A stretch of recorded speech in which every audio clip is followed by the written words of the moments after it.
আজ 9ই আগস্ট আরজিকর কাণ্ডে 2 বছর পার। অভয় স্মরণ হচ্ছে আজ।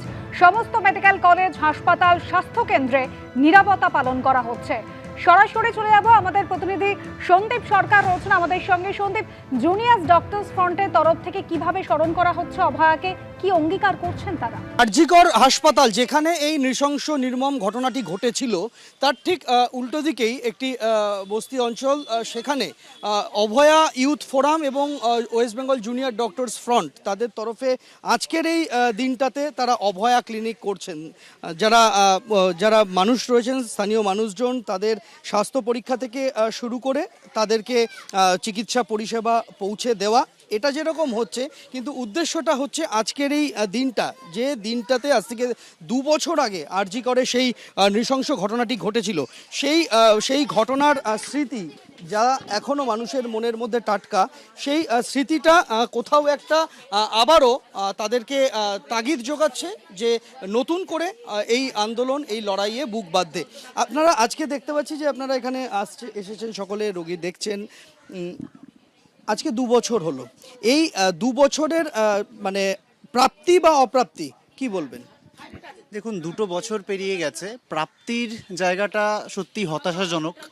এখনও অবধি সিবিআই যে চার্জশিট দিয়েছিল, প্রাথমিক চার্জশিট, তারপর থেকে আর কোনো সিবিআইয়ের সিট বদল হয়েছে, তদন্তকারী সংস্থা বদল হয়েছে। রোজই শুনতে পাচ্ছি কোর্টে বিচারপতিরা ক্ষুব্ধ হচ্ছেন, হতাশ হচ্ছেন, ভৎসনা করছেন, কিন্তু ফলাফল, রেজাল্ট, রাজ্য সরকার বদল হয়েছে, তারা বলছে যে ফাইল খুলবে, চেঞ্জ হবে।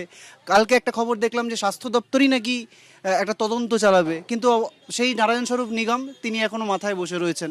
ফলত ওভারঅল প্রাপ্তির জায়গাটা কিন্তু অভয়ার বিচারের ক্ষেত্রে অত্যন্ত হতাশাজনক। কিন্তু দেখুন, বিচারের আশা তো ছাড়লে চলবে না। আমরা যেমন মিছিল করছি, সমাবেশ করছি, তেমনি ওই অভয়া ক্লিনিক, এটাও আমাদের প্রতিবাদের একটা ফর্ম বলতে পারেন, উপায় বলতে পারেন, বা অভয়াকে মনে রাখার একটা উপায় বলতে পারেন। আজকে 9ই আগস্ট, এটা আরজিকরের পাশে একটা বস্তি। আমরা বারবার বলেছি যে অভয়া হয়তো বেঁচে থাকলে এই ধরনের মানুষ যারা, মানে এটা এমনই একটা উচ্ছেদের আশঙ্কা মাথায় নিয়ে এরা বেঁচে থাকেন, তাদের যে শারীরিক অবস্থা আরজিকরের একদম পাশে, অথচ তাদের স্বাস্থ্যের এই অবস্থা আপনারা দেখলেই বুঝতে পারবেন কথা বললে। সেই জায়গায় আমাদের তাদের পাশে দাঁড়ানোর একটা চেষ্টা করা, এই জায়গা থেকেই আমাদের আজকের অভয়া ক্লিনিক। আমরা দেখতে পাচ্ছি যে অভয়া ক্লিনিকে ওয়েস্ট বেঙ্গল জুনিয়র ডাক্তার ফ্রন্টের তারা রয়েছেন, যারা সেই সময় আন্দোলনে একেবারে প্রথম সারিতে ছিলেন। কেউ অনশন করেছেন, কেউ প্রতিবাদে সরব হয়েছেন। আমরা দেখতে পাচ্ছি যে স্নিগ্ধা হাজরা তিনি রয়েছেন। স্নিগ্ধা, আপনি তো সেই সময়, সেই দিনটায় অনশনেও সামিল হয়েছিলেন।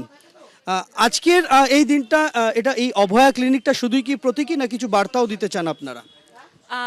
আমরা মেনলি যেটা বলতে চাই সেটা হচ্ছে যে অভয়ার ঘটনার তো বিচার এখনো অধরা, এবং তার জন্য কাকু কাকিমা যেরকম চেষ্টা করেছেন, আমরা সেরকম চেষ্টা করেছি, আরও যে আমাদের উকিল বন্ধুরা সবাই চেষ্টা করেছেন, কিন্তু বিচার অ্যাকচুয়ালি যা পাওয়া উচিত ছিল আমাদের, সেটা আমরা পাইনি। তো এই ঘটনা যাতে মানুষের মন থেকে চলে না যায়, এই ঘটনাকে আমরা প্রত্যেকবার যাতে স্মরণ করতে পারি, তার জন্য আমাদের এই অভয়া ক্লিনিক। আপনারা কেন মনে করছেন যে বিচার এখনো অধরা? তার কারণ হচ্ছে সঞ্জয় রায় ছাড়া আর কেউ কাঠগড়ায় নেই। তার কারণ হচ্ছে এসআইটি গঠন হয়েছে, 3 জনকে সাসপেন্ড করা হয়েছে, কিন্তু কেন এই 3 জনকে তদন্তের আওতায় এনে পুলিশ কাস্টাডিতে নিয়ে ইন্টারোগেট হচ্ছে না? কেন আজকে সীমা পাহুজা ম্যাডাম যদি সত্যি কোনো রকম কোনো গাফিলতি করে থাকেন, অথবা ট্যাম্পারিং অফ দ্য এভিডেন্সের সাথে প্রত্যক্ষ বা পরোক্ষভাবে জড়িত থাকেন, তাহলে তাকেই বা তদন্তের আওতায় নিয়ে আসা হচ্ছে না কেন? কেনই গতি প্রকৃতি নিয়ে সেই 2 বছর আগে যে জায়গায় আমরা দাঁড়িয়েছিলাম, সেই জায়গাতেই আমরা দাঁড়িয়ে আছি?